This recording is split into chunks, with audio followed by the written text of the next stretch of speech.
I'm glad to have you here. Follow my story until the end and comment the city you're watching from. I was sitting in Dr. Patel's waiting room when my phone rang. The sterile smell of disinfectant filled my nostrils as I fumbled through my purse. My arthritis made simple tasks like this more difficult these days. When I finally found my phone, I saw my daughter's name on the screen, Zoe.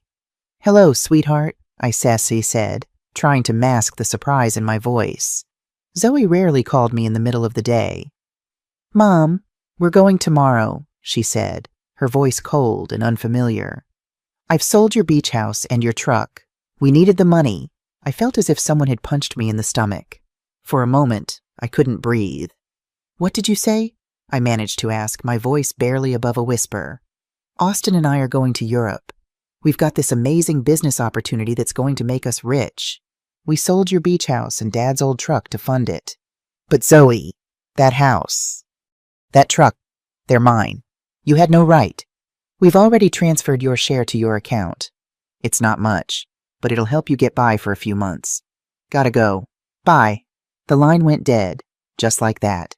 45 years of raising her, sacrificing for her, loving her unconditionally. And she discarded me like yesterday's newspaper. The woman sitting across from me, probably in her 30s, looked up from her magazine with concern in her eyes. "Are you okay?" "You've gone white as a sheet." I nodded automatically, but I wasn't okay. My daughter had just sold my beloved beach house, the sanctuary Brian and I had saved for years to buy, and his cherished Ford pickup truck. The last tangible things I had of my husband. Yet strangely, I didn't cry. Instead, I took a deep breath and felt a strange calm settle over me, because there was something my dear daughter didn't know. My name is Nicole Bailey. I'm 71 years old, and until that moment, I thought I knew who my daughter was. "Mrs. Bailey," the nurse called my name. "The doctor will see you now." I rose slowly, gathering my purse and my dignity. As I followed the nurse down the corridor, my mind drifted back 6 months, to the morning that had changed everything. Brian and I had been married for 45 years, every morning for those 4.5 decades. We shared breakfast at our kitchen table. That fateful morning, like all the others, he had served me coffee with cream and toast, as always. He had kissed my forehead and said, "Good morning, my love." Those were his last words. The heart attack was massive and immediate. One moment he was smiling at me across our worn kitchen table. The next, he was gone. Since then, Zoe had been more present in my life, or so I had believed. She visited 3 times a week, helped with the funeral arrangements, drove me to the grocery store. She even suggested I see a doctor for a checkup. "Mom, you need to take better care of yourself now that you're alone," she'd say with that smile I thought was love, but now understood was merely calculation. The beach house had been our sanctuary for years. Brian and I bought it when Zoe was 15 after years of hard work and sacrifice. Every summer we'd go there, building memories, celebrating birthdays and Christmases. Zoe would bring her boyfriends and later her husband Austin. I would cook for everyone, clean, and do the laundry. It was our family tradition. I never thought she'd see it as just money. And the truck, that old Ford pickup that Brian had cared for like his own child. He washed it every Sunday, changed the oil religiously, and always parked it in the same spot under the shade of the maple tree. Zoe knew what that truck meant to me. It was the last piece of him I had left. His scent still lingered on the seats. Dr. Patel's examination was brief and impersonal. She told me I was in good health for my age, that I just needed to rest more and eat better. I nodded and smiled, but my mind was elsewhere. I was thinking about the envelope. 3 days before he died, Brian had handed me a manila envelope. "Nicole," he'd said, using my full name as he always did when something was important. "Put this in the drawer of your dresser. If something happens to me, open it when you feel ready. Not before." I had tucked it away without much thought. After the funeral, with so much grief and so many arrangements, I had simply forgotten about it. But now, it was waiting for me at home. As I waited for the bus, I no longer had a car. According to Zoe, I couldn't help but smile at the irony. My daughter thought she had left me with nothing, but I had a feeling that wasn't the case at all. Brian had always been a man who planned ahead. The bus ride home was a blur of faces and buildings. I sat by the window, watching the city pass by. People rushing everywhere, all with their own tragedies, their own secrets. I had mine too, and I was about to discover them. When I got home, I went straight to my bedroom. I opened the dresser drawer, and there it was, the manila envelope, exactly where I had left it. My hands trembled slightly as I picked it up. I could feel there were several documents inside. Brian had written my name on the front in his neat, precise handwriting. I sat on the bed we had shared for so many years and took a deep breath. It was getting dark outside, and the house was filling with shadows that no longer scared me.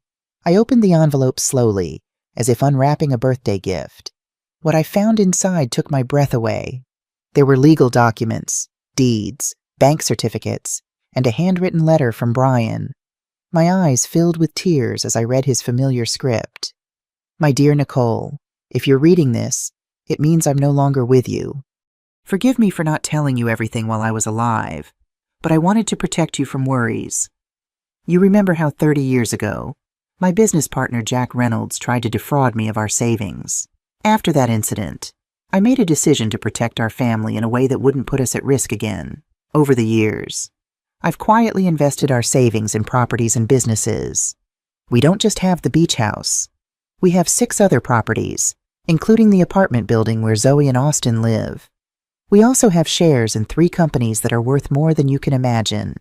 You are wealthy, my love. You always were rich in heart, but now you are on paper too. I kept this secret because I didn't want money to change us. I didn't want Zoe to grow up entitled, thinking she didn't need to work for what she wanted. Most importantly, I didn't want you to worry about managing all this. James Sullivan has been my attorney for 20 years. He has all the details and will help you take control of everything when you're ready. His number is at the bottom of this letter. I'm sorry for keeping secrets from you. I hope you understand it was done out of love, not distrust. Forever yours. Brian. My hands trembled as I looked through the documents. There were deeds to houses in different neighborhoods, a downtown condo, a small motel on the coast, and indeed, the 20-story apartment building where my daughter lived. Brian had been the silent owner for the past 10 years, but had put everything in the name of a company I didn't know existed, Green Bay Investments. And according to the papers, I was the sole heir of that company. There were also bank statements for accounts I never knew existed, with numbers that seemed unreal. Brian had been a bus driver for 40 years, but apparently, he had also been a very smart investor. Every penny we saved, every sacrifice we made, he had multiplied in silence, and I never knew anything. In the letter, Brian explained that he had kept it all a secret because he didn't want me to worry about money or for Zoe to know about our real financial situation. You know our daughter, Nicole, if she knew we had so much money, her attitude would change. I want her to love us for who we are, not what we have. What irony. Our daughter had left us thinking we had nothing, when in reality, we had everything. That night, I couldn't sleep. I walked around the house, touching the old furniture and the knickknacks Zoe had always criticized for being outdated. I looked at the family photos on the wall, especially the one where she was 5 years old, sitting on Brian's lap and laughing. Where did that sweet little girl go? When did she become so cold, so calculating? The next day, early in the morning, the phone rang. It was Zoe again. Her voice sounded different, softer, but I had already learned to be wary of those shifts in tone. Mom, how are you? I wanted to tell you we already transferred the money from the house and the truck. We deposited your share into your account. It's not much, but it'll help you live for a few months while you look for something smaller. My share? I asked, keeping my voice calm. Yes, Mom, we obviously weren't going to leave you with nothing. We gave you 30%. That's fair, right? We need the money for our investment in Europe. Austin has an incredible business opportunity over there. 30% of my own things. How generous. I see. And when do you leave? Honey, This afternoon, our bags are already packed.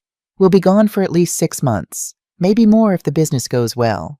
But don't worry, Mom, when we get back, we'll help you find a small apartment, something that fits your needs. Fits my needs, as if she knew what my needs were. Okay, Zoe, have a safe trip. Oh, Mom, I knew you'd understand. You've always been so compassionate. We love you so much. And she hung up. I stood there with the phone in my hand, and for the first time in months, I laughed. I laughed like I hadn't since Brian died. The situation was so absurd. It was comical. My daughter had robbed me, kicked me out of my own house, talked to me with unbearable condescension, and all to fund a European adventure that would probably be a disaster. But what bothered me most wasn't the money. It was the ease with which she had discarded me. 45 years of my life dedicated to her, of sacrifice, of unconditional love. And she had erased me from her life with a 2-minute phone call. That was what truly hurt. I checked my bank account online. Sure enough, they had deposited an amount that probably seemed generous to them, but to me was a mockery. They had sold the beach house for much less than it was worth, likely because they needed the cash quickly. And they had sold Brian's truck for a pittance.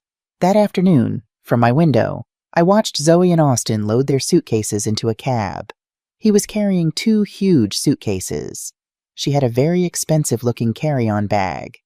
I watched them laugh, kiss, and make plans. They looked like 2 teenagers excited for an adventure. They never looked toward my window. Never said goodbye. When the cab drove away, I sat in the kitchen with a cup of tea and Brian's documents spread out on the table. I had to make some decisions. I could call a lawyer, reclaim my properties, and get back everything they had taken. But something told me there was a better way to handle this, a more educational way. I called James Sullivan, the lawyer who had handled Brian's affairs. He had been at the funeral, had given me his condolences, and had told me to call if I ever needed anything.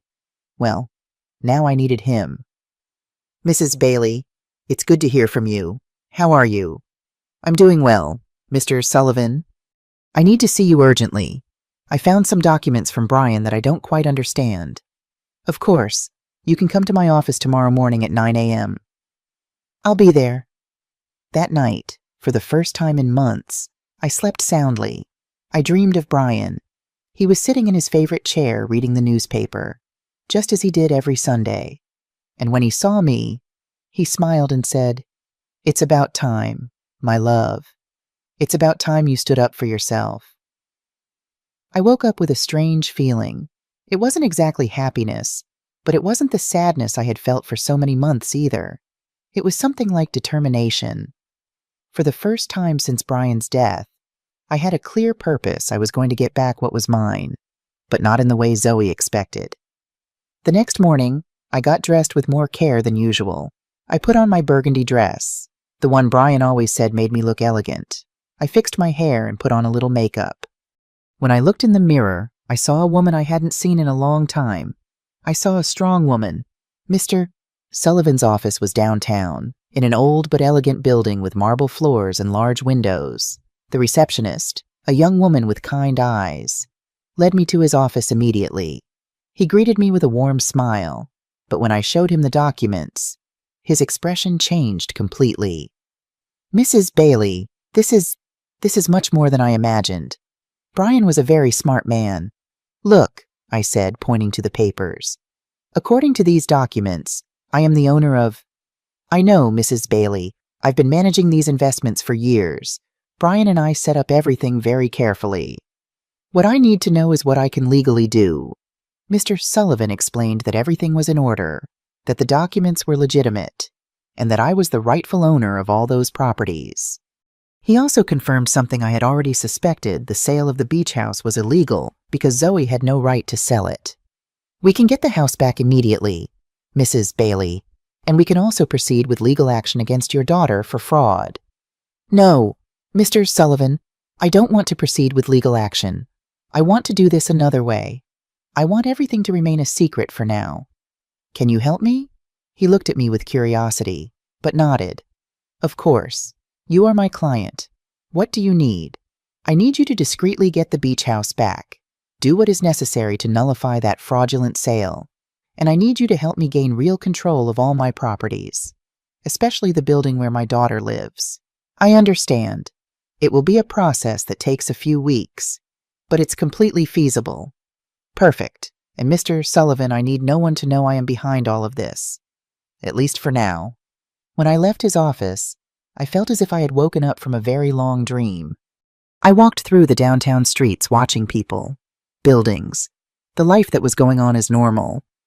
But for me, everything had changed. I had a plan. The following weeks were the strangest of my life. Officially, I was a poor widow who had been abandoned by her daughter. But in secret, I was a wealthy woman quietly orchestrating the recovery of my assets. Mr. Sullivan worked efficiently, and every few days he would call me with updates on the progress of the legal proceedings. I decided to stay in my house for the time being. It was mine, after all. Although Zoe probably expected me to move into a single room somewhere, every morning I would wake up, have breakfast at the same table where Brian and I had shared so many years, and then go for a walk in the neighborhood. The neighbors would greet me with that mix of pity and curiosity they reserved for recent widows. Martha Wilson, my lifelong neighbor and closest friend, came up to me one afternoon while I was watering the plants in the front yard. "Nicole, dear, is it true that Zoe went to Europe and left you all alone?" she asked, her eyes wide with concern. "Yes, Martha. She went with Austin. They have business plans over there. And how are you going to live, sweetie? We all know Brian didn't leave much money. If you only knew," I thought. "Don't worry, Martha. I'll be fine. Do you need anything I can bring you some food? Help you with groceries? You're very kind, but I'm fine, really." Martha looked at me with that expression I knew well. It was the same look I had received after the funeral, compassion mixed with a little relief that it wasn't her tragedy. "Well, you know where to find me if you need anything?" These conversations were constantly repeated: the butcher, the baker, the lady at the corner store. Everyone spoke to me with that soft tone they use with the unfortunate, and I would nod, smile, and thank them for their concern. But inside, a part of me enjoyed this performance. It was like living a double life.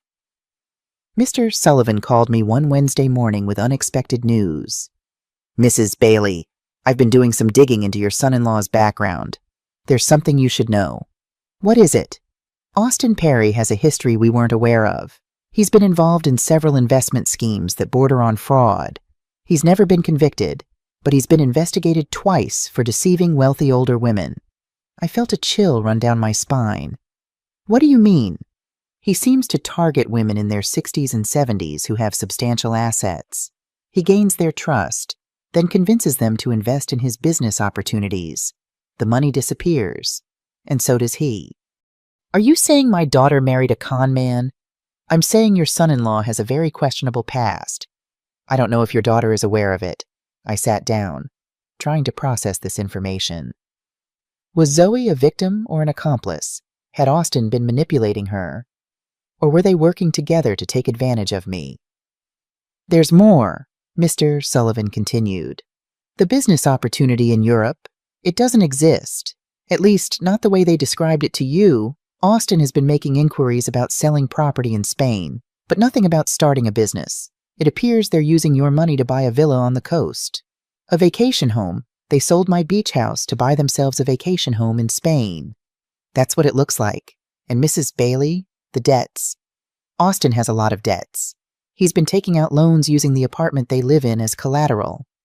But the apartment is in my building. He doesn't own it." "Exactly. That's going to be a problem for him very soon. The banks are starting to figure out that he doesn't have the right to use that property as collateral." I thanked Mr. Sullivan for the information and hung up. I sat in my kitchen for a long time, thinking about what I had just learned. My son-in-law was a con man with a history of defrauding older women.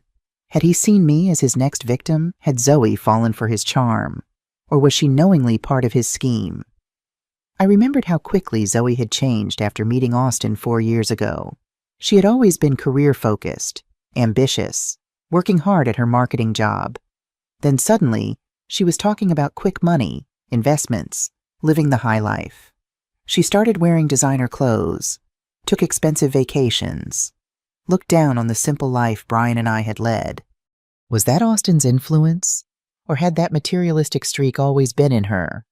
Just waiting for the right trigger, that night, I took out old photo albums and looked at pictures of Zoe growing up. The little girl in pigtails who wanted to save all the stray animals in the neighborhood. The teenager who volunteered at the homeless shelter every Thanksgiving. The college graduate who promised to make us proud. Where was that person now? I needed to know if my daughter was a victim or a willing participant in Austin's schemes. That would determine my next steps. Mr. Sullivan called again 2 days later. Mrs. Bailey, I have good news. I was able to nullify the sale of the beach house. The buyers didn't know the sale was fraudulent, so they got their money back without any problems. The house is yours again. Excellent, Mr. Sullivan. And the building where Zoe lives, that one is more complicated. Technically, you've always been the owner through the company, but we need to make some administrative changes so that you have direct control. That should take another 2 weeks. Perfect. Keep me informed. After hanging up, I sat in the kitchen with my coffee and thought about Zoe. She had been in Europe for 3 weeks, and I hadn't heard anything from her. Not a call, not a message, not even a postcard. To her, I had ceased to exist the moment she got the money she needed. But I knew that was going to change soon. I decided to visit the beach house. I took the bus to the coast, the same route Brian and I had taken hundreds of times. The house was exactly as I remembered it, small, painted cream-colored, with a porch overlooking the ocean. The new owners, or rather, the people who had briefly thought they were the owners, had put some potted plants on the steps. But other than that, everything was the same. I sat on the curb across the street and looked at it for an hour. I remembered summer afternoons when Zoe was little, running on the beach and building sandcastles. Brian grilling fish on the barbecue while I made salads in the kitchen. Zoe bringing friends, then boyfriends, then Austin. All those happy moments that she had reduced to a simple commercial transaction. An older gentleman came out of the house and saw me sitting there. He approached with curiosity. "Are you okay, ma'am? You've been sitting there for quite a while." "Yes, thank you. I'm just remembering. I knew the former owners. The Baileys. I'm afraid we've had some bad news about the house. Apparently, the sale wasn't legal. The daughter didn't have the right to sell it. We've had to give it back." "What did she tell you about the owner?" I couldn't help asking. "She said her elderly mother was very sick and needed to sell fast to pay for medical care. We thought it was a good deal, helping someone in need, but it turns out it was all a lie." My heart sank. Zoe had not only sold my house illegally, she had invented a story about me being sick to justify the quick sale. "I'm sorry to hear that," I said. "I hope you didn't lose any money." "No, fortunately, everything was sorted out legally. But it's a shame. We really liked this house."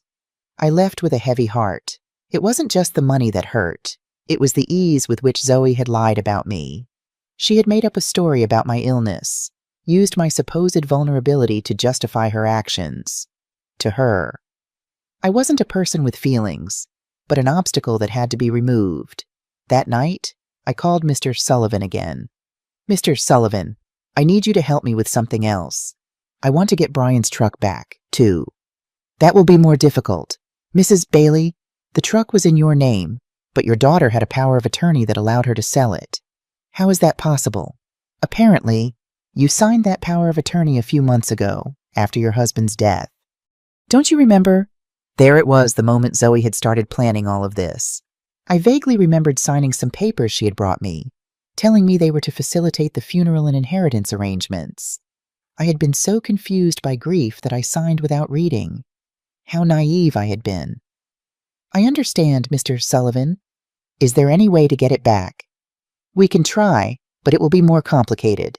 We would need to prove that you signed that power of attorney under deception or coercion." "Let's do it. I want to get back everything they took from me." Over the next few weeks, I developed a strange routine. In the mornings, I was the poor widow everyone knew. I would go out to buy necessities, talk to the neighbors, and keep up appearances. But in the afternoons, I became a businesswoman. I would study Brian's documents, talk to Mr. Sullivan, and plan my next move. I learned things about finance I never thought I would need to know. I discovered that Brian had been much smarter than I thought. Every one of his investments had been carefully calculated. The building where Zoe lived, for example, wasn't just profitable from rent. It was in an area that was rapidly appreciating. I also confirmed that Austin had a lot of debt.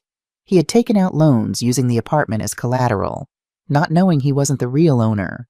When the banks figured this out, he was going to be in serious trouble. Mr. Sullivan called me one Friday with important news. "Mrs. Bailey, we finished all the paperwork. You now have total control of all your properties. I also got Brian's truck back. The buyer turned out to be an acquaintance of mine. And when I explained the situation, he agreed to return it in exchange for a small compensation." Excellent work. Mr. Sullivan, now I need you to help me with one more thing. I want you to send a letter to my daughter. What kind of letter? An eviction notice. There was silence on the other end of the line.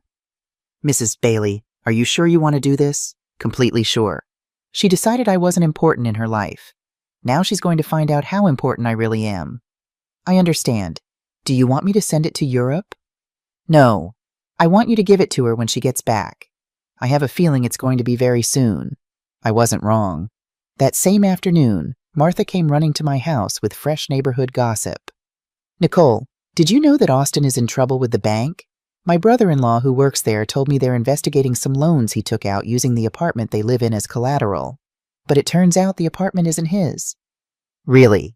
I feigned surprise. "Yes, and it seems Zoe didn't know anything about it. They're saying she's going to have to come back from Europe to sort out this mess." "What a complicated situation." "Yes. And the worst part is, apparently Austin lied to her about the business in Europe. There was no business. He just wanted to escape the debts he had here." Perfect. Everything was working out exactly as I had expected. Zoe had trusted Austin, had sacrificed her relationship with me for him, and now she was discovering that he wasn't the man she thought he was. That night, I sat on the porch with a cup of tea and looked at the stars. Brian used to say that the stars were the souls of people who had lived full lives watching over their families from the sky. If that was true, then he was up there, watching his plan unfold perfectly. "Thank you, my love," I said to the sky. "Thank you for taking care of me even after your death." The next day, Mr. Sullivan called me early. "Mrs. Bailey, I have some news. Your daughter just arrived in the country. She's at the airport alone." "Alone?" I asked, surprised despite myself. "Yes, apparently Austin stayed in Europe. There are rumors they had a very big fight." "I see. Did you send the letter?" "I'm going to send it today. She should receive it tomorrow." I hung up the phone and stood there in the kitchen, feeling a mix of nervousness and anticipation. After so many weeks of silent planning, the moment for the first real move had finally arrived. Zoe was about to discover that her mother was not the defenseless victim she believed. Martha, who seemed to have informants throughout the neighborhood, came to tell me the next day. "Nicole, your daughter came back last night. I saw her go into the building with one suitcase, but she looked terrible pale, with dark circles under her eyes, as if she had been crying the whole flight. Alone. Completely alone. And something strange. Nicole, when the doorman asked her for the keys, she didn't have them. She had to ask the superintendent to let her in with the emergency copy." Interesting. Austin had the keys, which meant he had probably decided not to come back. Or maybe Zoe had discovered something about him and had fled. In any case, my daughter was back, and very soon she would receive my little welcome gift. Mr. Sullivan called me that same afternoon. "Mrs. Bailey, the letter was delivered an hour ago. The doorman confirmed that your daughter received it in person." "Perfect. How long did we give her?" 30 days to vacate the apartment, as per legal standards. "But Mrs. Bailey, are you sure you want to do this? She is your daughter, after all." "Mr. Sullivan, my daughter kicked me out of my own house with a 2-minute phone call. She sold my things without asking. She treated me like garbage. Now she's going to learn that actions have consequences." "I understand. I just wanted to make sure you had considered all the implications." "I have considered them. Mr. Sullivan. All of them. That night, I couldn't sleep. I stayed awake imagining Zoe's face when she read the letter, the initial confusion, then the disbelief, then the panic. She would probably think it was a mistake, that someone was trying to scam her. But when she called to verify, she would discover that everything was completely legal. The next day, as if she had been waiting for the exact moment I would be awake. The phone rang at 8 huzzers in the morning. It was Zoe, and her voice sounded desperate. Mom, I need to talk to you urgently. Good morning, honey. How was Europe? I kept my voice neutral. Mom, I don't have time for that right now. I received a very strange letter yesterday. It says I have to vacate my apartment in 30 days. It must be a mistake, right? Do you know anything about this? An eviction notice. How strange. From whom? From a company I've never heard of. It's called... Wait, let me find the letter. Green Bay Investments. Do you know this company? Brian had used his own name for the company. How poetic. No, honey, I've never heard that name. Are you sure the letter is legitimate? That's what I want to find out. Mom, I need you to help me. I don't know what to do. Austin left me in Europe. He ran off with another woman. And now I come back to this. I don't understand what's happening. There was the confirmation. Austin had abandoned her, probably when the money ran out or when he realized the legal problems at home were more serious than he thought. Poor Zoe. She had sacrificed her family for a worthless man. I'm so sorry, honey. Where are you now? I'm in the apartment, but I don't know for how long. Mom, can I come see you? I need to talk to someone. I don't have anyone else. The irony was perfect. Now that she was left without the man for whom she had abandoned me, she remembered she had a mother. Of course, honey. Come over whenever you want. I'm on my way. I hung up the phone and looked at myself in the mirror. I had to be perfect for this performance. I put on my most conservative gray dress, tied my hair in a simple bun, and practiced my expression of a worried but resigned mother. When Zoe arrived, she would see exactly what she expected to see: a poor, vulnerable widow who had been abandoned by her own daughter. Zoe arrived an hour later. When I opened the door, I was surprised at how bad she looked. She had lost weight, had deep circles under her eyes, and her expensive clothes looked wrinkled and unkempt. Her eyes were red from crying. Mom, she said, and for a moment I thought she was going to hug me, but she stopped as if she suddenly remembered how things had ended between us. Come in, honey. Do you want some coffee? Yes, please. We sat in the kitchen at the same table where I had read Brian's documents weeks ago. Zoe looked small in that chair, lost, just like when she was a child and came to tell me about her school problems. Mom, I'm so sorry for the way I left. I know I didn't treat you well. It's in the past, honey. No, it's not. I treated you badly. I said horrible things. And now, her voice broke. Now I have no one. What happened with Austin? He left with a 25-year-old hotel waitress in Paris. It turns out there was never any business in Europe.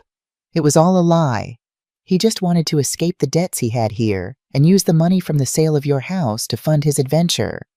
All the debts, yes, Mom, so many debts. It seems he had been taking out loans for years, using the apartment we lived in as collateral. But now I find out he wasn't the owner of the apartment.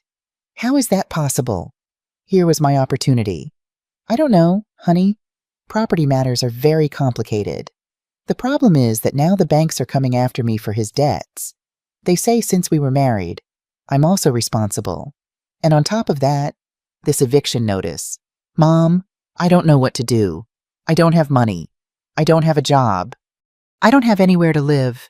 She started to cry, real tears of genuine desperation. And for a moment, my mother's heart softened.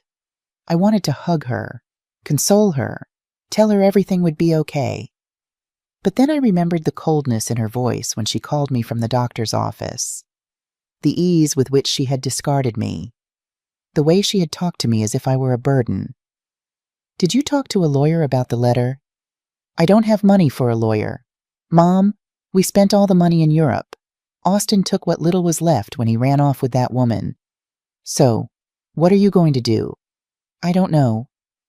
I thought maybe I could stay with you for a while, just until I find a job and can get a small place to live. There was the question I had been waiting for.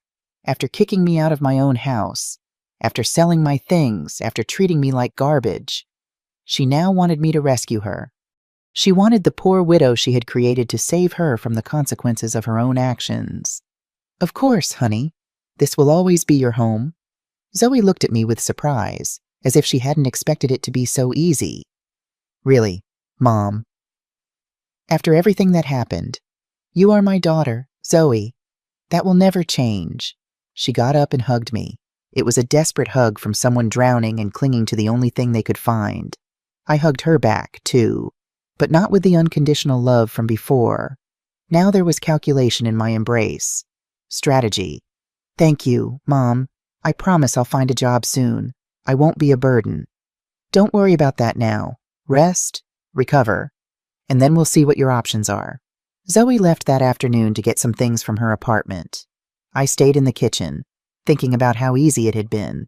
She had come to me exactly as I had planned, broken, desperate, with no options. And best of all, she suspected nothing. To her, I was still the poor abandoned mother who needed her compassion. But this was only the first part of my plan. Having her live with me would give me the perfect opportunity for the next phase. I was going to let her settle in, feel safe, and believe she had found a refuge in my house. And then, when she least expected it, I was going to teach her the difference between being poor by choice and being poor by consequence. That night, I called James Sullivan to update him on the situation.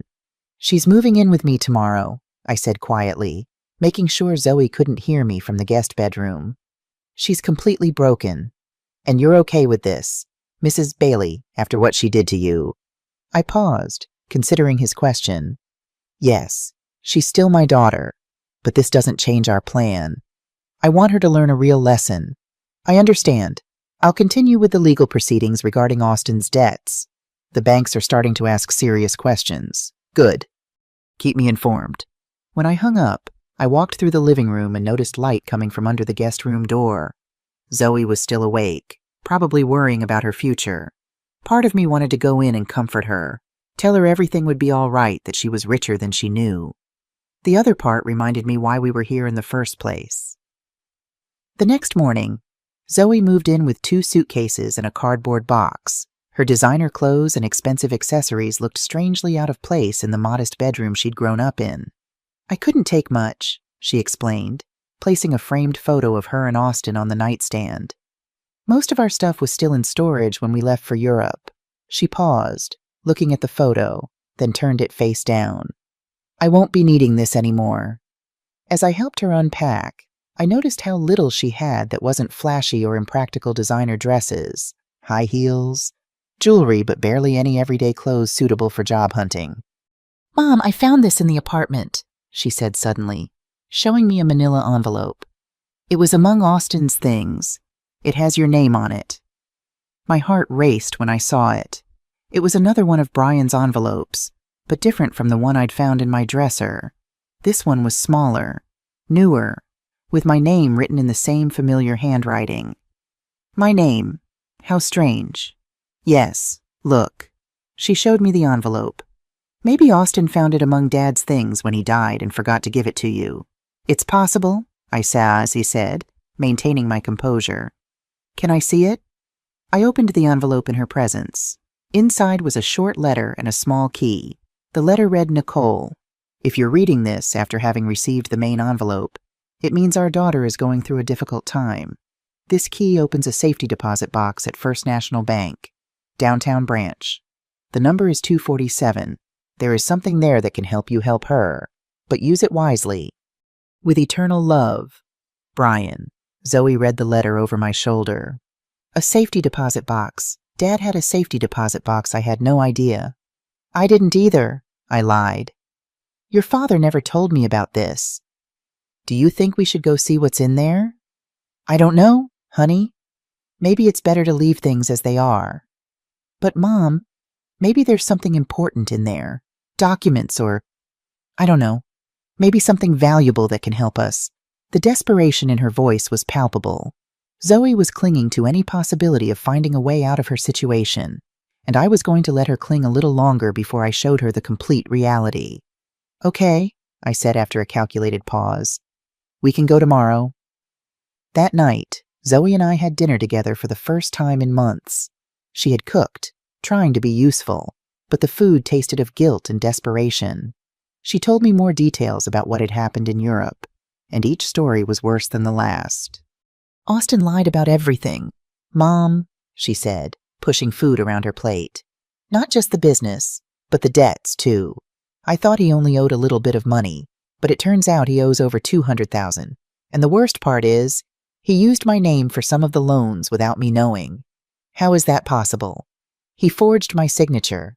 When I married him, I gave him some documents to handle the banking for our joint account. I never thought he'd use them for this. Do you have any way to prove you didn't know?" "I don't know. It's all so complicated. The banks say that since we were married. I'm responsible for all his debts anyway. And the divorce? I don't even know where Austin is now. He just disappeared. His phone is disconnected. He doesn't answer emails. Nothing. It's as if he vanished." Perfect. Austin had run away like the rat he had always been, leaving Zoe to face the consequences of her actions alone. In a way, he had done me a favor. Now, my daughter was experiencing exactly what I had felt when she abandoned me betrayal by someone she had completely trusted. "I'm so sorry, honey. I didn't know things were so bad." "I didn't either. Mom, I thought Austin loved me, that we were going to build something together. But it turns out I was just an easy way for him to get money and documents." Zoe started to cry again. How could I have been so stupid? How did I not realize who he really was? It was tempting to tell her that I had seen the signs from the beginning, that I had tried to warn her that Austin never seemed trustworthy. But that would have broken my facade as a compassionate and vulnerable mother. Love can be blinding sometimes, honey. Don't blame yourself. "But Mom, I didn't just ruin my life. I ruined yours, too. I treated you horribly. I took your house, your truck, your things, and all to give to a man who abandoned me at the first opportunity. Now we're two poor women trying to survive because of me. It's in the past, Zoe. No, it's not. Now we're both in trouble because of my mistakes. You lost everything Dad left you, and I lost my marriage and my future. We're two poor women trying to survive." If she only knew. I thought that at this very moment I had more money than she could possibly imagine, that I was the owner of the building where she lived, that I could solve all her problems with a single phone call. But it wasn't time yet. The next morning, we went to First National Bank. Zoe was nervous, hopeful. I maintained my act as a confused widow who didn't understand much about finance. The bank employee led us to the safety deposit boxes, verified my ID, and opened box number 247. Inside were jewels, many jewels, rings, necklaces, bracelets, earrings. I recognized some pieces as heirlooms from Brian's family. Others were completely new to me. There was also a letter explaining the origin of each piece and its approximate value. Zoe gasped. "Mom, this must be worth a fortune." "You think so?" "Yes. Look at this emerald, this pearl necklace. Mom, Dad saved a treasure here. According to Brian's letter, the jewels were worth approximately $200,000. It was a significant amount, but nothing compared to the rest of my assets. It was like finding a few coins under the sofa when you have $1 million in the bank." "What do we do with this, Mom?" "I don't know, honey. They're family memories. But Mom, we could sell some of the pieces. With this money, you could get your beach house back, and I could pay off some of Austin's debts." There it was again. Even when she found something valuable, Zoe's first reaction was to think about how to use it to solve the problems Austin had created. She hadn't learned a thing yet. "Are you sure you want to use your father's inheritance to pay Austin's debts? What other option do I have? Mom, if I don't pay something soon, the banks are going to foreclose on everything I have. And technically, I don't own anything. Everything was in Austin's name. Think carefully, honey. Once you sell these jewels, You won't be able to get them back. I know, but what else can I do? I can't get a job with all these legal claims pending. No employer is going to want to hire someone with so many legal problems. We took the jewels home. Zoe spread them out on the kitchen table and examined them one by one, calculating which ones she could sell and which she could keep. It was painful to watch her reduce decades of family history to numbers on a spreadsheet. The pearl necklace that Brian had given me on our 20th anniversary, $15,000. The ruby earrings that had belonged to his grandmother, $22,000. The diamond bracelet from our 30th anniversary, $30,000. Each piece had a story, a memory attached to it. But to Zoe, they were just assets to liquidate. That evening, she called several jewelers, making appointments to get appraisals. She was efficient, determined. This was a side of my daughter I hadn't seen in years, the pragmatic problem solver who had excelled in college before meeting Austin. As I watched her make these calls, I felt a mixture of pride and sadness. Pride in seeing her take charge of her situation, and sadness at the circumstances that had brought her to this point. That night, I called Mr. Sullivan to update him on our discovery. Brian thought of everything, he said, not sounding surprised. He always wanted to make sure you and Zoe would be taken care of. The question is, should I let her sell these jewels to pay off Austin's debts? Legally, she has every right to sell what's been found in a safety deposit box opened with your key. But ethically, that's up to you, Mrs. Bailey. I'm trying to teach her a lesson, not punish her forever. I just want her to understand what she did wrong. And do you think she's learning? I'm not sure yet. She seems genuinely remorseful about how she treated me. But she's still focused on fixing Austin's messes rather than taking responsibility for her own actions. Give her time. This kind of learning doesn't happen overnight. I knew he was right. The transformation I was hoping for wouldn't come in a day or even a week. It would be a gradual process, with steps forward and backward. Mr. Sullivan, have you found anything more about Austin? Actually, yes. Our investigators traced him to Paris. He's still there, living with that young woman Zoe mentioned. But here's the interesting part. He's trying to arrange a marriage of convenience with her. She's French, and it seems he's trying to get residency through her. To avoid coming back and facing his debts. Exactly. But here's something that might help your daughter. We found evidence that he deliberately falsified documents with her signature. Emails, notes, even a recording where he discusses his plan with someone. With this evidence, we can make a strong case that Zoe was a victim of fraud, not a willing participant. That would get her off the hook for his debts. Not all of them, but a significant portion, the ones where we can prove fraud.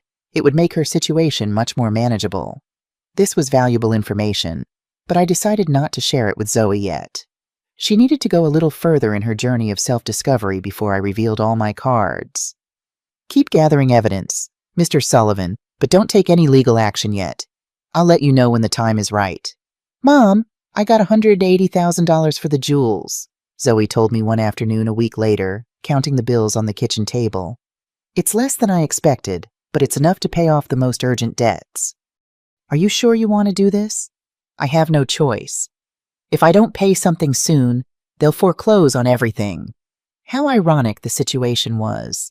Zoe was worried about losing assets that weren't even hers, paying the debts of a man who had abandoned her with money from jewels that had belonged to the same man who had created the fortune that could save her. And how are you going to decide which debts to pay first? I talked to a free financial advisor at the bank. She told me to prioritize the debts that have real collateral because those are the ones that can affect property or lead to immediate foreclosure. Then I'll tackle the credit card debts with the highest interest rates. Zoe had matured so much in these few weeks. The woman who had sold my things without consulting me was now carefully investigating every financial decision. The suffering had made her more responsible, but also more fragile. I could see it in her eyes, the constant worry, the fear of the future.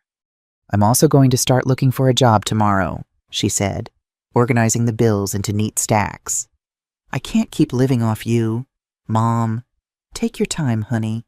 You've been through a lot. No, I need to do this. I need to stand on my own 2 feet again. The next day, Zoe dressed in her most conservative outfit, a navy blue suit that looked expensive but understated, and went out to job interviews. She came back that evening looking defeated. "How did it go?" I asked as she dropped her purse on the kitchen counter. "Not good. I went to 3 interviews. 2 of them told me they can't hire me because of my pending legal issues.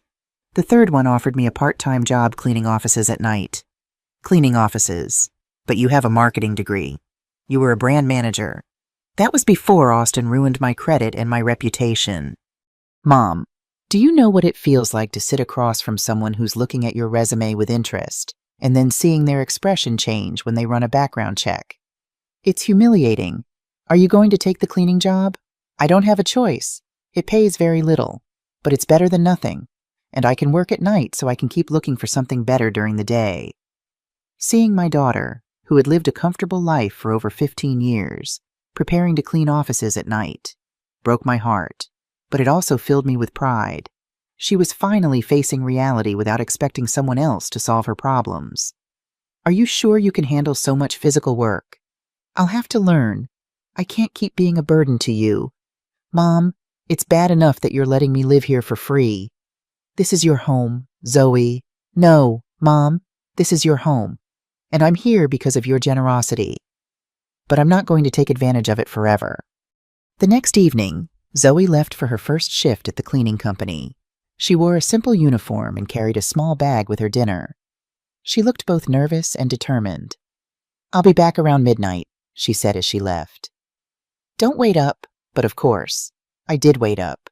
I couldn't help worrying about her out there in the night, doing a job she was completely unprepared for. She came home just after midnight, looking exhausted, but somehow different. There was a new expression on her face, something like quiet pride. "How was it?" I asked, offering her a cup of tea. "Hard," she admitted, sinking into a kitchen chair. "My back hurts, my hands are raw, and I've never been so tired. But it wasn't as bad as I thought. The other ladies who worked there helped me a lot." "Other ladies?"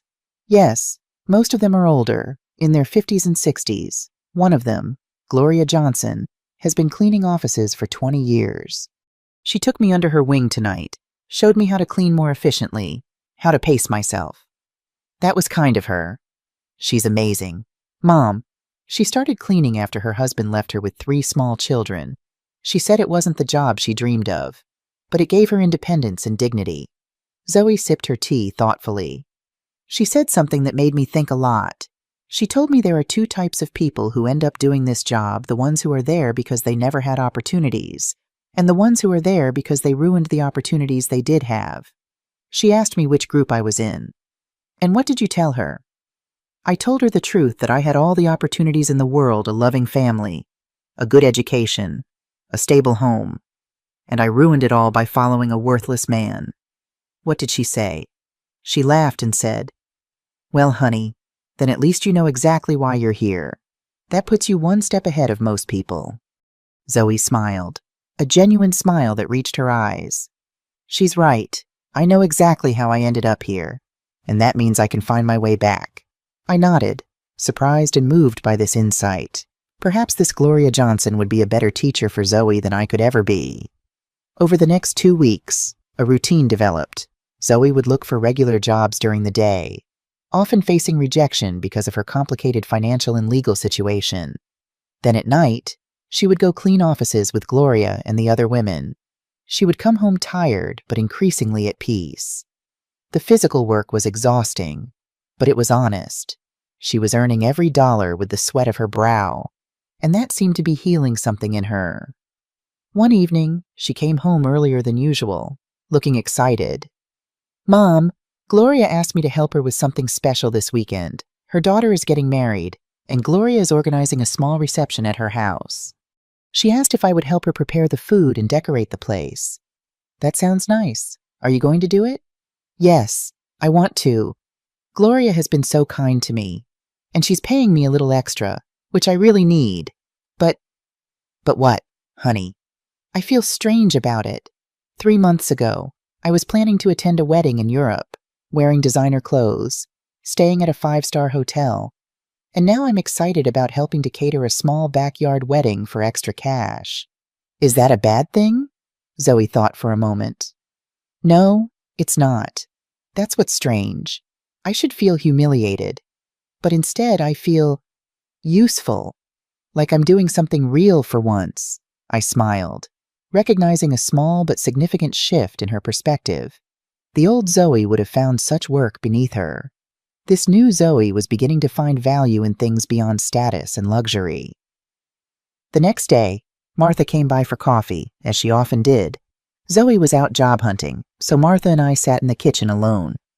"Nicole, I have to ask you something," she said, stirring sugar into her cup. "Did you know Zoe was going to come back in these conditions?" "What do you mean?" "Well, when she left, she seemed so sure of herself, so arrogant. She talked about the great life she was going to have in Europe, about how successful Austin was. And now she's back, completely broken, working a cleaning job, living with you again. Life takes many turns, Martha." "Yes, but there's something else. I've been watching Zoe these days, and she looks different. Not just sad, but humble, as if she learned something important." Martha had always been very perceptive. "What do you think she learned?"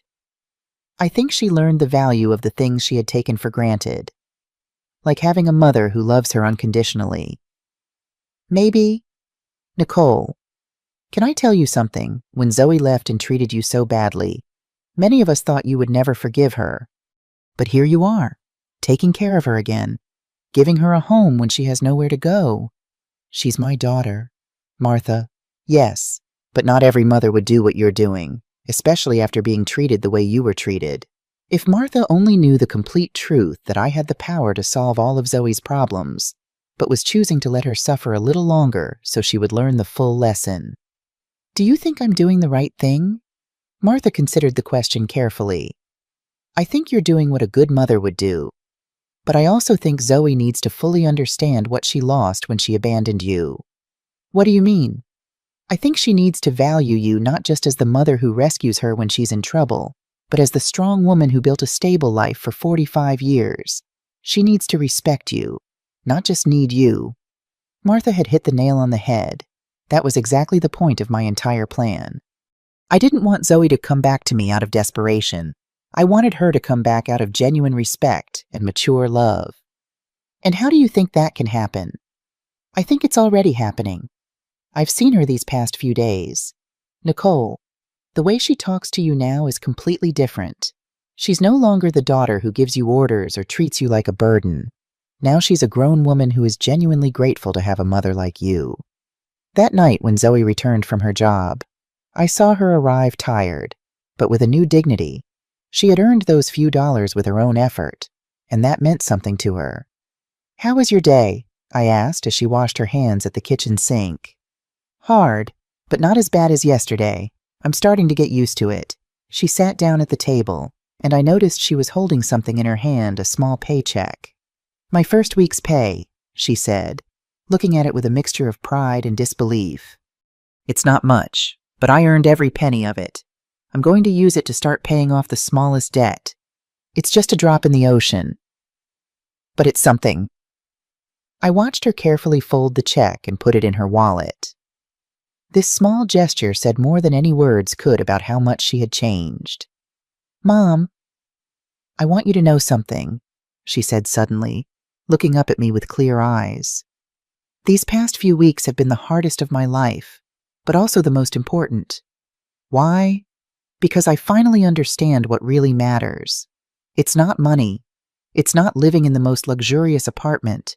It's not impressing people. It's having people who genuinely love you, who are there when everything falls apart." "Zoe, no, let me finish. You have every right to hate me for what I did to you. I abandoned you when you needed me most. I took everything Dad left you. I treated you as if you were a nuisance. And now I'm here again, expecting you to forgive me and take care of me. I already forgave you, honey, but I haven't forgiven myself. And I won't until I prove that I've truly changed, that I've learned from my mistakes." Zoe got up and hugged me. A real hug, not the desperate embrace of someone drowning, but the warm hug of a daughter who truly loves her mother. That night, I called Mr. Sullivan. "Mrs. Bailey, I have excellent news. The legal process is almost complete. We can get your daughter out of all of Austin's debts. It was time. After weeks of watching Zoe struggle, work, and reflect on her mistakes, the moment had finally arrived to show her that she had never been alone, that she had always had someone quietly watching over her. Mr. Sullivan, I want you to organize a meeting. It's time for my daughter to know the whole truth. Martha was right. Zoe was changing. Each day I saw small signs of it, the way she made coffee for both of us in the morning, how she insisted on doing the grocery shopping with her meager earnings, the genuine interest she showed in my day. But the most profound change came unexpectedly one evening when she returned from work earlier than usual. "Mom, I need to tell you something," she said as she entered the kitchen, still in her cleaning uniform. "Something happened today." "What is it, honey?" I asked, noticing her serious expression. "You know Diane, the young woman who cleans with us. She has a 4-year-old son, and she's been struggling to pay for daycare. Today she was crying in the break room because she couldn't afford this month's payment. And if she doesn't pay by Friday, she'll lose her spot." "That's terrible." "I gave her $200 from the jewelry money. I know I should be using it to pay off my debts, but she needed it more than the bank does right now." I looked at my daughter in surprise. Just a month ago, Zoe wouldn't have noticed someone like Diane, let alone given her money when she herself was drowning in debt. "You did a good thing," I said softly. "Gloria says there's a dignity in helping others when you yourself are struggling, that it reminds us we all have something to give, no matter how little we have." Zoe sat down at the table, looking thoughtful. "You know what's strange? Mom, I feel better about giving Diane that $200 than I ever felt spending thousands on designer clothes or fancy restaurants." I nodded, seeing a profound shift in my daughter's values. This wasn't just remorse or a temporary humbling. This was a fundamental change in how she saw the world and her place in it. "Gloria asked me if I'd be interested in volunteering at a women's shelter on Saturdays. Many of the women there have been financially abused by their partners' men who controlled all the money, ran up debts in their names, left them with nothing. Just like Austin did to me." "What did you tell her?" I said yes. I can't offer much, but I can share my experience. Maybe help them avoid some of the mistakes I made. I watched my daughter as she spoke, her eyes bright with purpose. This was the moment I had been waiting for, the moment when Zoe stopped focusing solely on her own problems and began looking outward, seeing how she could help others despite her own difficulties. "I'm proud of you, Zoe." She looked up, surprised. "Proud, but Mom, I've ruined everything. I've lost our beach house, Dad's truck, all our savings. I'm a cleaning lady living in your spare room at 45. What's there to be proud of?" "I'm proud of who you're becoming, not what you've lost." She smiled, a small, tentative smile, but genuine. "Thank you. That means more than you know." The next morning, Mr. Sullivan called with the final arrangements for our meeting.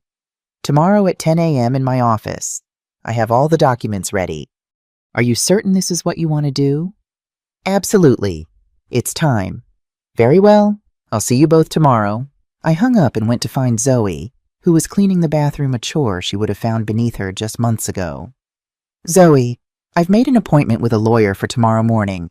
He might be able to help with your situation." She looked up, wiping her forehead with the back of her hand. "A lawyer, Mom? I told you I can't afford legal fees." "This is a consultation. It won't cost anything." "Really, what kind of lawyer does free consultations for people drowning in debt?" "He's an old friend of your father's. Just trust me." She hesitated, then nodded. "Okay, I'll go anywhere. Try anything at this point." That evening, Zoe sat at the kitchen table, going through her finances.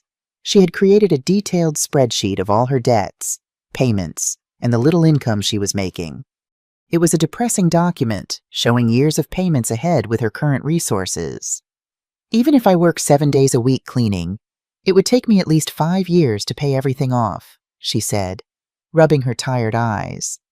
"And that's if no emergencies come up, if I stay healthy, if nothing goes wrong. One day at a time, honey." "I know. I can't believe I let Austin do this to us.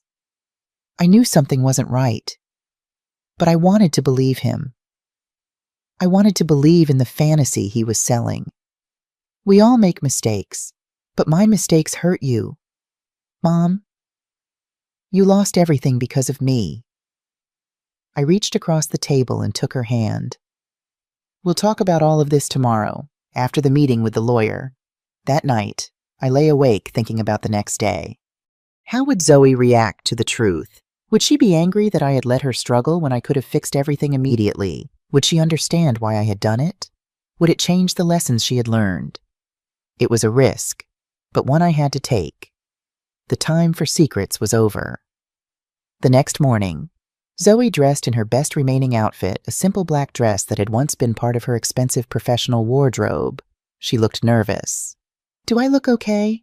Mom, I want to make a good impression on this lawyer. You look fine, honey. We took the bus downtown, to the same elegant building where I had first met with Mr. Sullivan weeks ago. Zoe looked around the marble lobby with apprehension.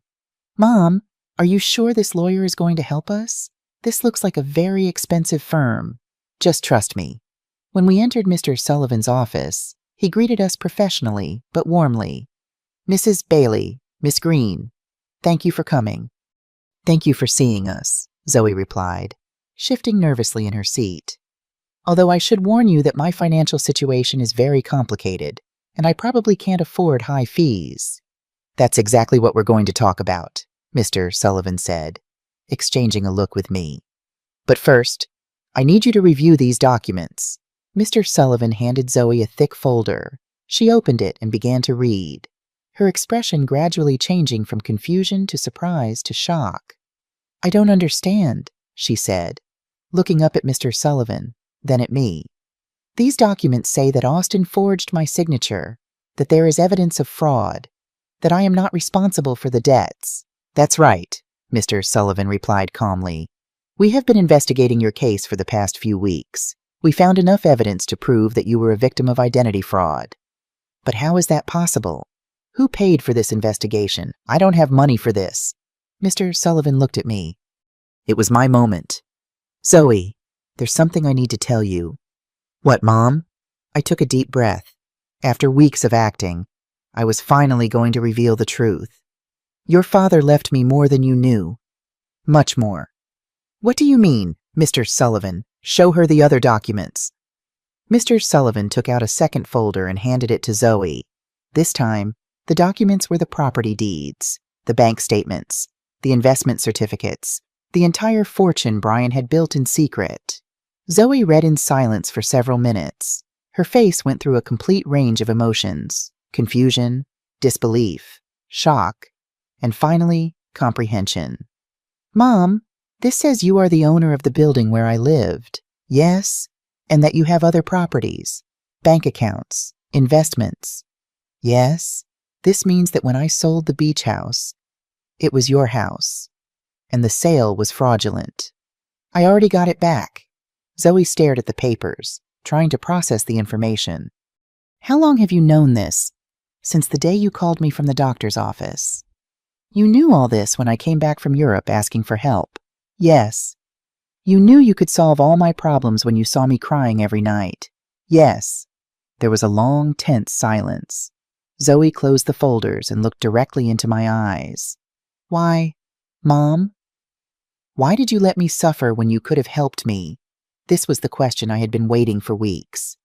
Because you needed to learn something you couldn't learn any other way. What though? You needed to learn the value of the things you had lost, the value of family, of respect, of responsibility. When you abandoned me, it wasn't just money you took from me. It was dignity. It was love. It was trust. Zoe started to cry. But they weren't tears of self-pity like the ones she had shed during these weeks. They were tears of deep understanding. I abandoned you when you needed me most. Yes. I treated you like garbage. Yes. And you saved me anyway. Yes, but not in the way you expected.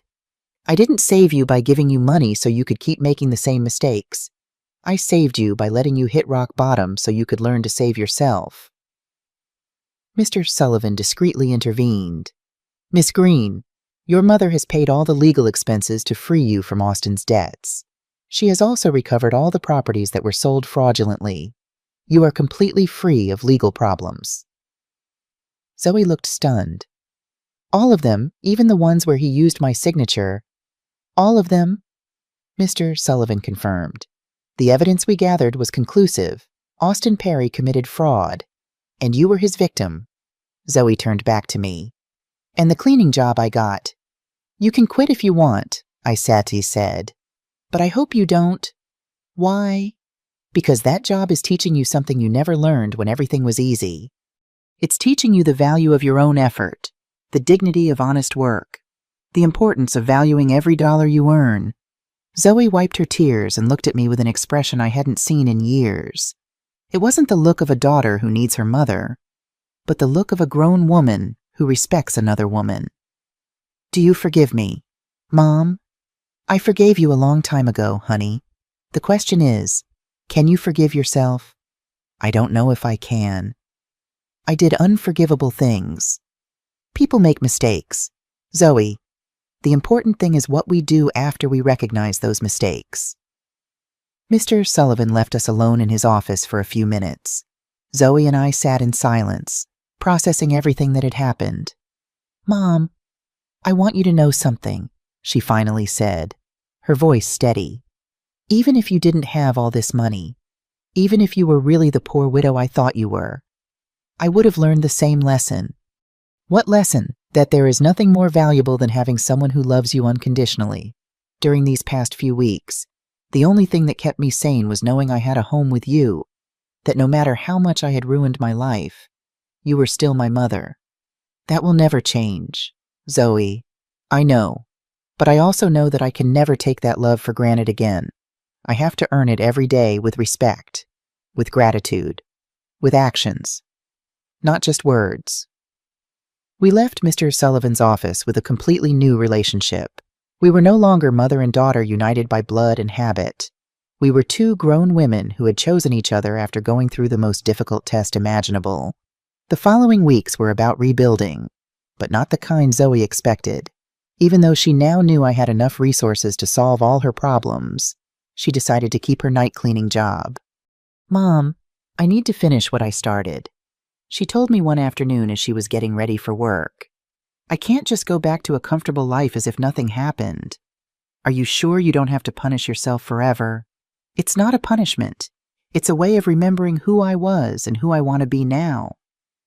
I watched her put on her work uniform, something unthinkable a few months ago when she lived in the luxury condo with Austin.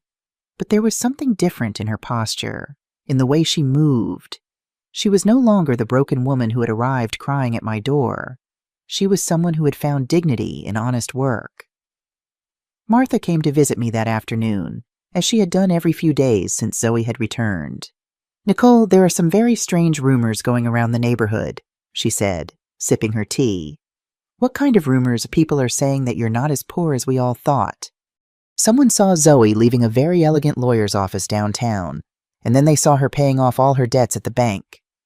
People talk a lot. Martha?" "Yes, but they're also saying you got your beach house back, and that somehow you managed to solve all of Zoe's legal problems. That costs a lot of money. Nicole?" Martha knew me too well to fool her for long. "What do you want to know exactly?" "I want to know if my friend of 40 years has been lying to me about her situation." I poured myself a cup of tea and sat across from her. It was time to be honest with someone else. "Brian left me more than anyone knew. Much more." "How much more?" "Enough so that Zoe and I never have to worry about money again." Martha was silent for a moment, processing the information. "And why did you pretend to be poor all these months?" "Because I needed Zoe to learn something she couldn't learn any other way." I told her the whole story: Zoe's cruel phone call, my plan of silent revenge, the weeks of watching her hit rock bottom, and finally the revelation in Mr. Sullivan's office. "Nicole, that is brilliant and terrible at the same time." "Terrible." "Yes, because you let your own daughter suffer when you could have helped her immediately. But also brilliant because I understand why you did it. You wanted her to learn the value of the things she had lost." "Exactly.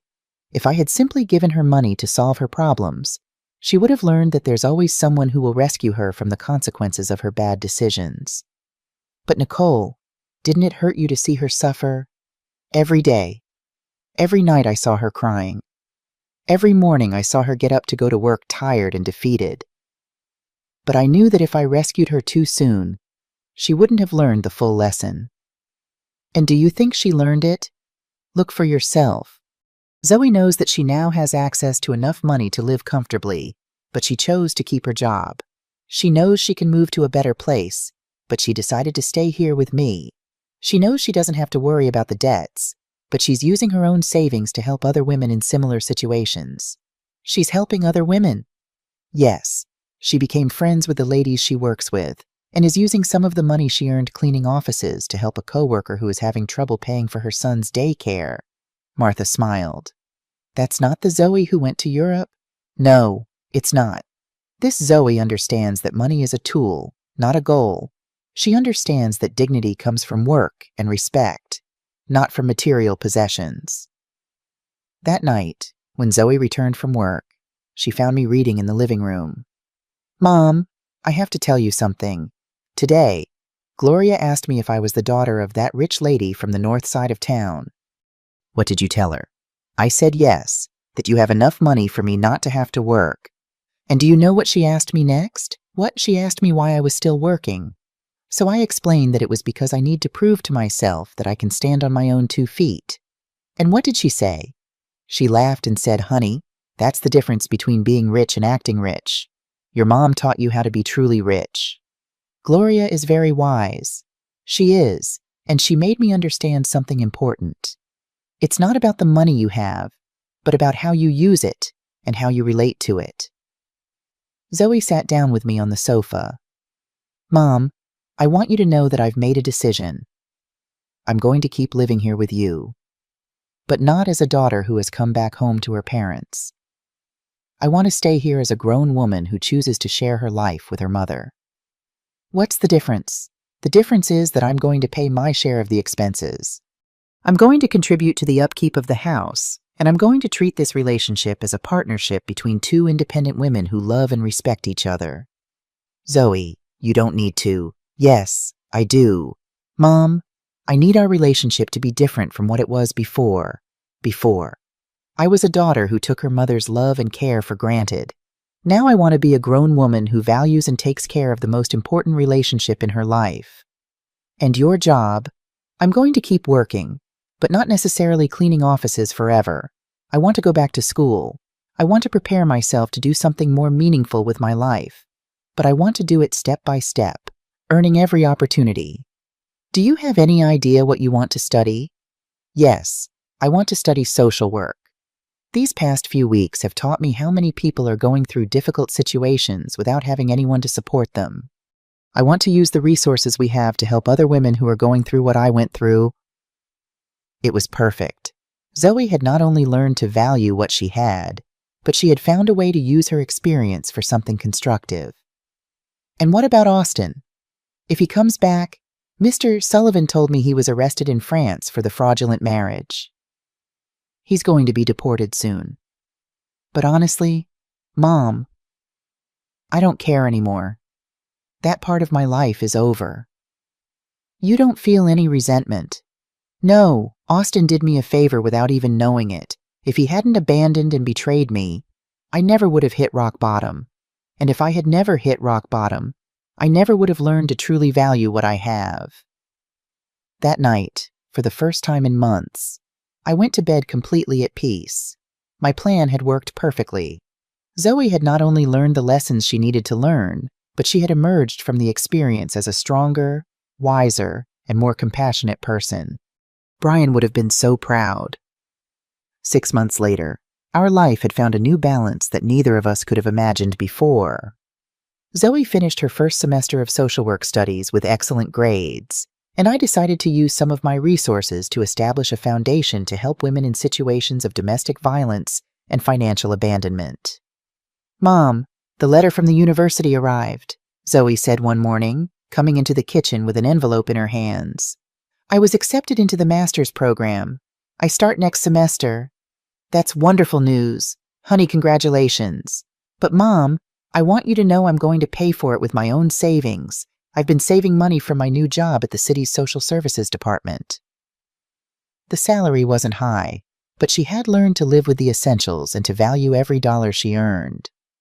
Are you sure we can easily afford the master's program? I know, but I need to do it on my own. It's part of who I am now.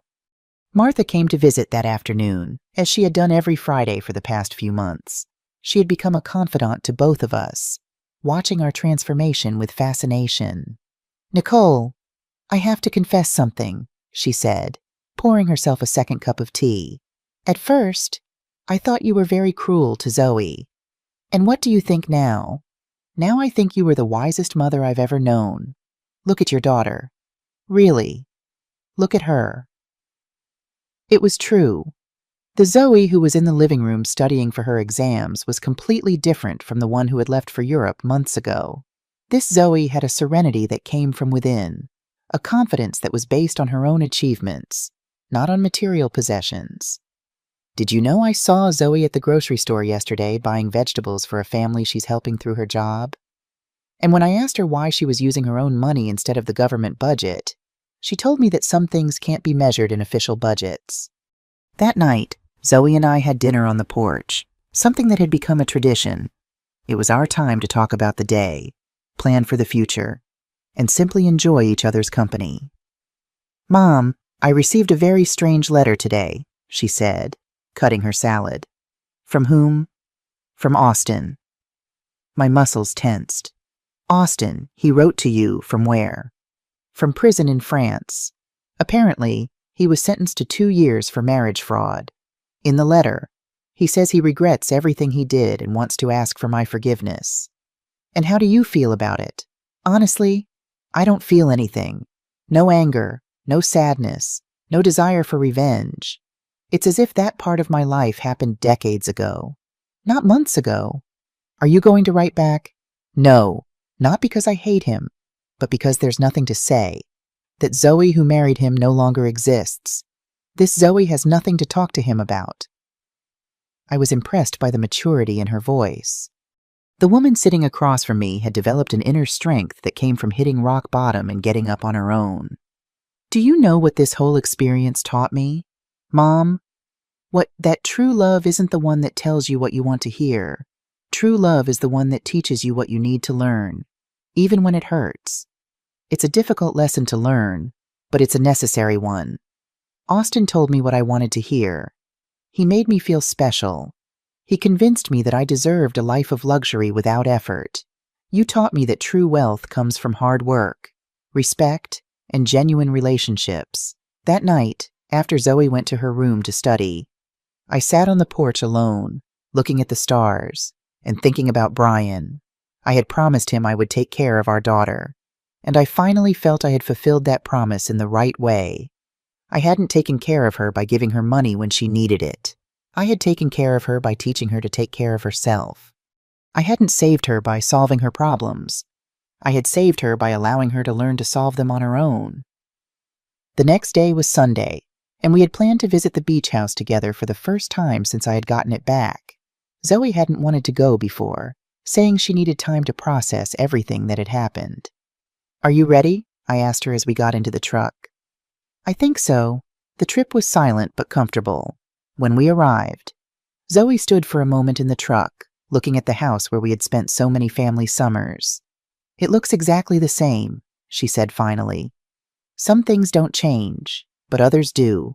I am not the same person who sold this house. We went in together. The house was clean and tidy, exactly as Brian and I had kept it for years. Zoe walked through each room, touching the furniture and looking at the family photos that hung on the walls. Mom, I want to apologize. You already apologized, honey. No, I want to apologize specifically for this house. Not just for selling it, but for reducing all our family memories to a commercial transaction. It's forgiven. This house represents 40 years of family summers, of birthdays, of Christmases. Dad built that porch with his own hands. You planted that garden. I learned to swim at that beach, and I turned it all into money to fund the adventure of a worthless man. She sat on the sofa where Brian used to read on Sunday mornings. Do you know what hurts me the most? That when I sold it, I didn't feel anything. It was just another property. Now being here again, I can feel Dad in every corner. I can hear his laughter, smell his morning coffee, see his reading glasses on the table. He is here, Zoe. He has always been here. I know. And I also know that he is proud of how you handled all of this. We spent the whole day at the house, cooking together, cleaning, and fixing small details.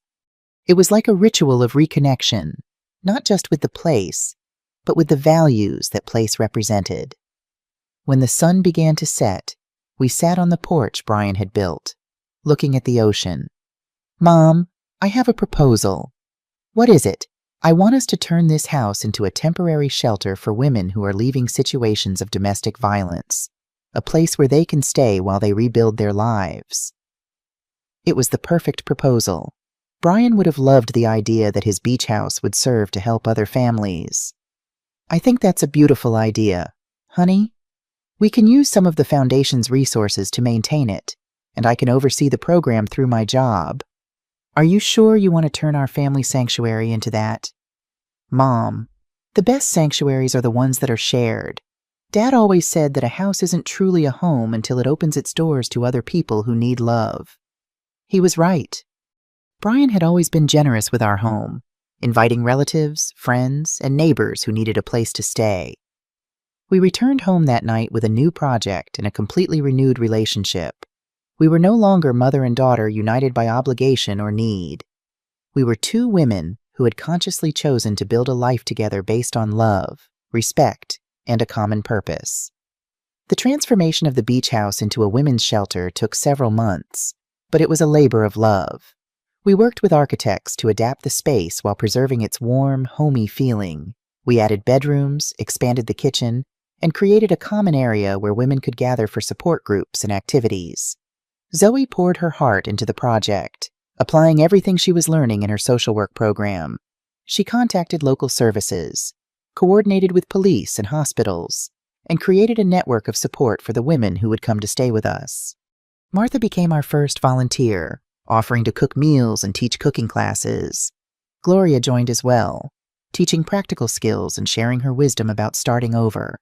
We named it Brian's Hope House, and the day we opened the doors, I felt my husband's presence stronger than ever. The first family to arrive was a young mother with two small children. They had fled with nothing but the clothes on their backs. Seeing Zoe welcome them, showing them the rooms, explaining how everything worked. I couldn't help but marvel at the journey we had both taken. One evening, as Zoe and I sat on the porch watching the sunset, she turned to me with a serious expression. Mom, I need to tell you something. I received another letter from Austin today. What did it say? He's being released early for good behavior. He says he wants to come back to the States, to make amends. And how do you feel about that? I'm not afraid anymore. I know exactly who he is and who I am. If he comes back, if he truly wants to make amends, I'll listen. But there's nothing he can say that will change the path I'm on now. I nodded, proud of her strength and clarity. You know what's funny? Mom, a year ago, I thought I needed a man like Austin to make me feel complete. Now I know that the only person who can make me feel complete is myself. That's a powerful lesson. One I learned from you. You lived 45 years with Dad. You loved him deeply. But when he was gone, you found the strength to stand on your own. You didn't collapse. You became stronger. That night, before falling asleep, I spoke to Brian in silence. We did it, my love. Our daughter finally understood what truly matters. And for the first time since his death, I felt he answered me. I always knew you would. You're both stronger than you think. Justice had arrived not as revenge, but as education. Not as punishment, but as transformation. And in the end, we had both gained something much more valuable than money. We had gained an authentic relationship built on a solid foundation that no future crisis could destroy. As I drifted off to sleep, I thought about the legacy Brian had left us. Not just the material wealth he had accumulated, but the values he had lived by, the love he had shown, and the wisdom he had imparted. Through our foundation and shelter, through Zoe's work and studies, through our renewed relationship, his legacy would continue. And perhaps that was the greatest inheritance of all. Did you like my story? Which city are you watching from? Let's meet in the comments. If you liked the story, you can support me by sending a super thanks so I can keep bringing more stories like this. Thank you so much for your sweet support. I'm looking forward to your comments on the story. On the screen, you can see 2 new life stories that I highly recommend. There's so much more on my channel. Don't forget to subscribe. See you in the next life story. With love and respect.